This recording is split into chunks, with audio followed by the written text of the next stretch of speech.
Sentence उसमें प्रयोग करवाया था आप लोगों को नॉमिनेटिव एब्सोल्यूट का। आज जो प्रयोग कर रहे हैं हम नाउन या जिरेंड के साथ प्रोपोजिशन के, यानी नाउन या जिरेंड के साथ प्रोपोजिशन के प्रयोग द्वारा सिंपल सेंटेंस बनाएंगे आज। तो रूल्स मैंने जो है इससे पहले वाली वीडियो में लिख दिए, ठीक, सब कुछ बता दिया, नाउन क्या है जिरेंड क्या है। अब हम कैसे टेंस बनाएंगे इसको मैं आपको उदाहरण देता हूं। तो जैसे टेंस ही है हमारा, फादर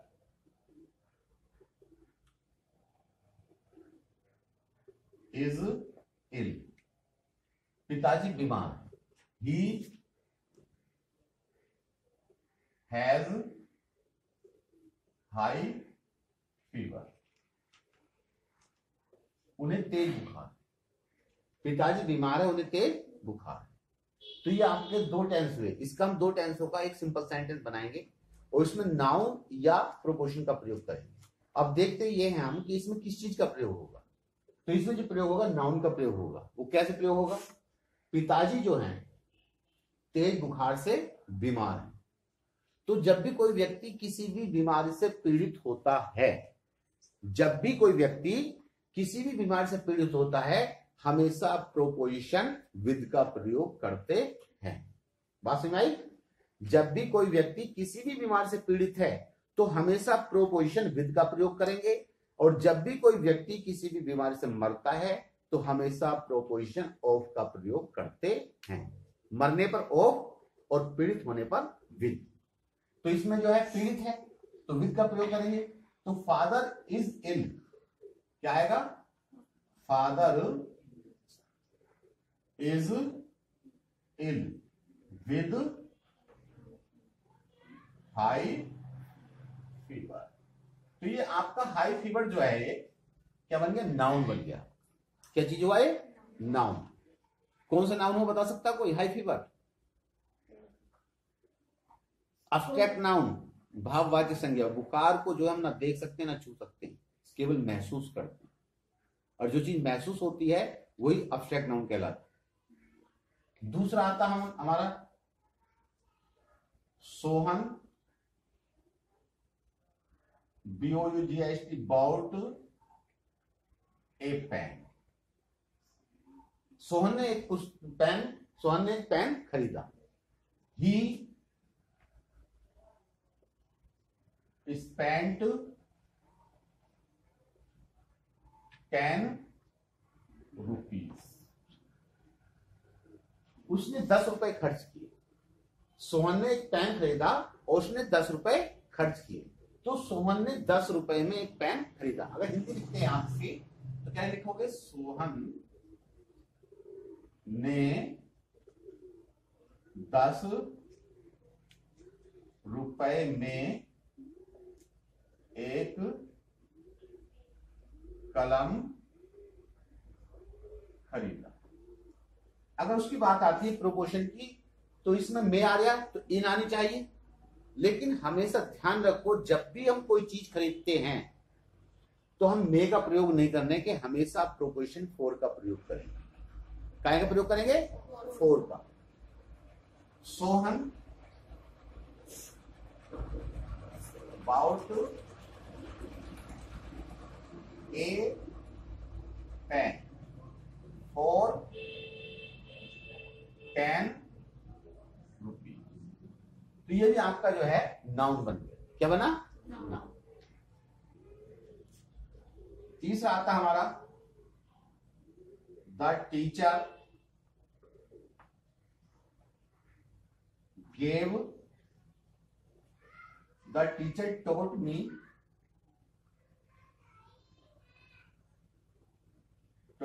हिंदी। अध्यापक ने मुझे क्या पढ़ाया? हिंदी पढ़ाया। He gave me 10 rupees. उसने मुझे 10 रुपए दिए। अब बच्चे क्या करते हैं? मैंने कहा छोटी छोटी बातों पर ध्यान देना होता है हम लोगों को। तो अधिकांश स्टूडेंट क्या करते हैं? अधिकांश स्टूडेंट करते हैं कि 10 रुपीज को देख लेते हैं और 10 रुपीज देकर 10 रुपीज कर देते कि सर ने 4 बताया। अब इसमें कोई चीज खरीद उठाई गई है? कोई चीज नहीं खरीदी गई तो हम 4 क्यों लगाएंगे? मैंने बताया खरीदने के लिए। अगर कुछ खरीदते हैं तो हमेशा प्रोपोर्शन फोर का प्रयोग करते हैं, लेकिन इसमें कोई चीज खरीदी नहीं गई है, तो इसलिए कभी भी इसमें फोर का प्रयोग हम नहीं कर सकते। अध्यापक ने मुझे हिंदी पढ़ाई, उसने मुझे 10 रुपए दी है, तो क्या आगा, मुझे हिंदी पढ़ाने के अतिरिक्त, मुझे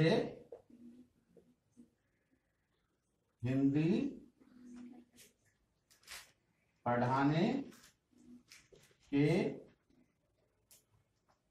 अतिरिक्त, मुझे हिंदी पढ़ाने के अतिरिक्त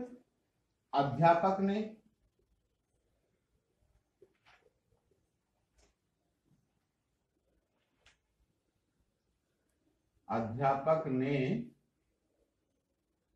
मुझे 10 रुपए भी दिए। मुझे हिंदी पढ़ाने के अतिरिक्त जो है अध्यापक ने मुझे 10 रुपए भी दिए। पढ़ाने आ गया है, पढ़ाने किसका है, इसका, यानी कि जिरैंड बन गया, निश्चित हो गई। अतिरिक्त की अंग्रेजी होती बिसाइड्स, क्या होती है, बिसाइड्स। तो बिसाइड्स टीचिंग में हिंदी,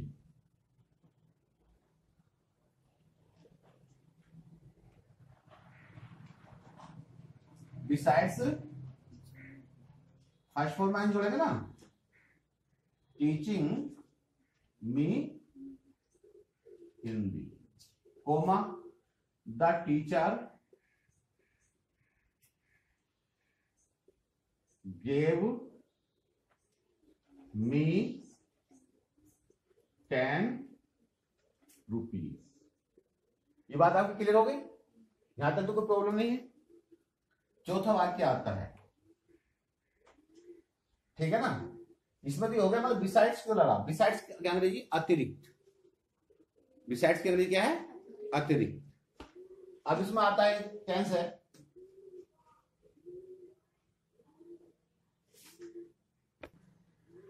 ध्यान दो, Mohan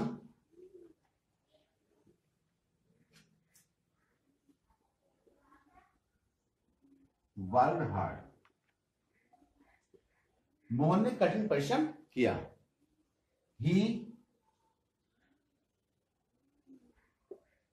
could not pass in the examination. Mohan ने कठिन परिश्रम किया, वह परीक्षा में पास न हो सका है। तो इधर से जोड़ेंगे हम एक जगह, कठिन परिश्रम करने के बावजूद भी है, कठिन परिश्रम करने के बावजूद भी मोहन परीक्षा में पास न हो सका। कठिन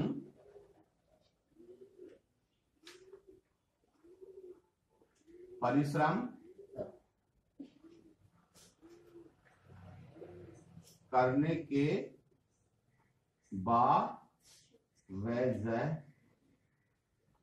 बावजूद भी मोहन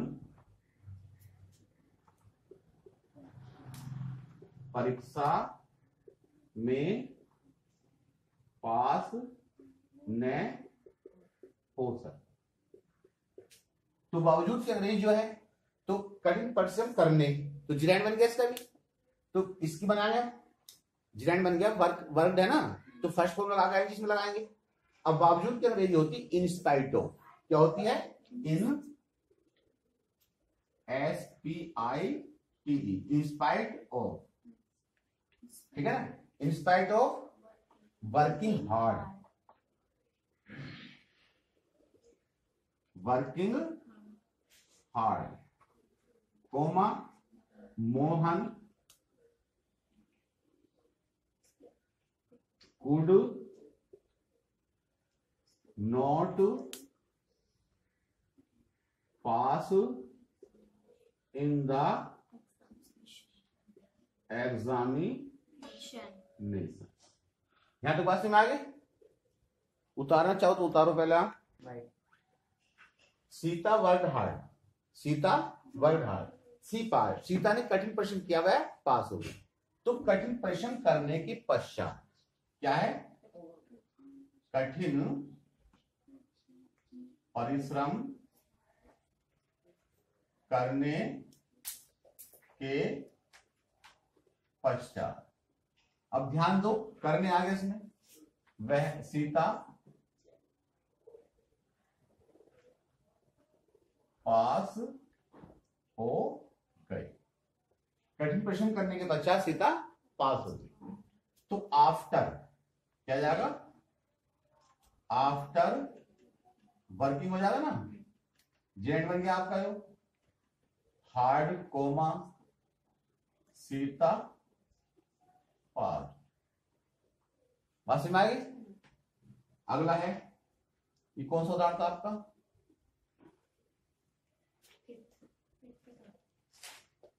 अब देखो आप 6 सी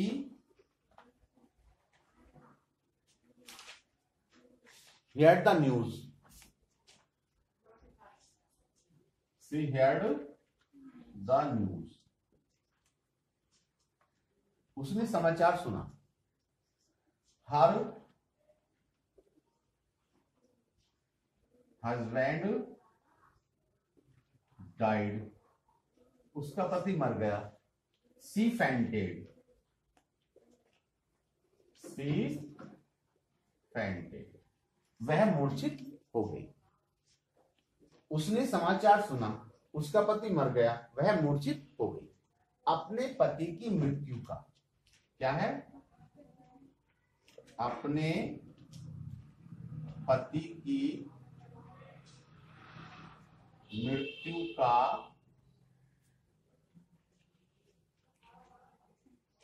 समाचार सुनने पर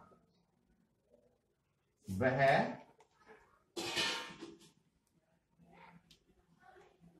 मूर्छित हो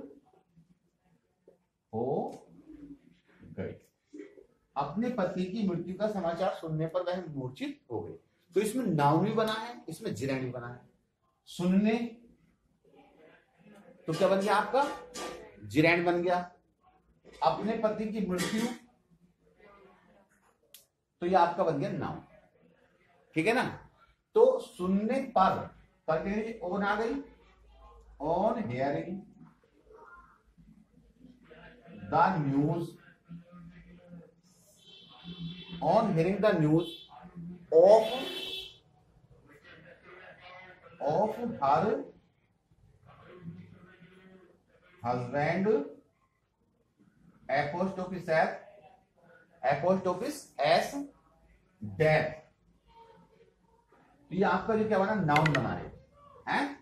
on hearing the news of her husband's death comma she fainted. बात क्लियर हुई। तो बार बार मैं आप लोगों से ये कहूंगा कि इसको ध्यानपूर्वक पढ़ो, जो आपकी वीडियो बनेगी उसको बार बार देखो, सब्सक्राइब करो ताकि अगली वीडियो आपको मिल सके, और शेयर करो जिससे कि दूसरे आपके साथी जो हैं वो इसका फायदा उठा सके, ठीक है ना। तो इसलिए शेयर करना ही बहुत आवश्यक है, सब्सक्राइब करना, लाइक करना, शेयर करना बहुत आवश्यक है आपको पढ़ने के लिए।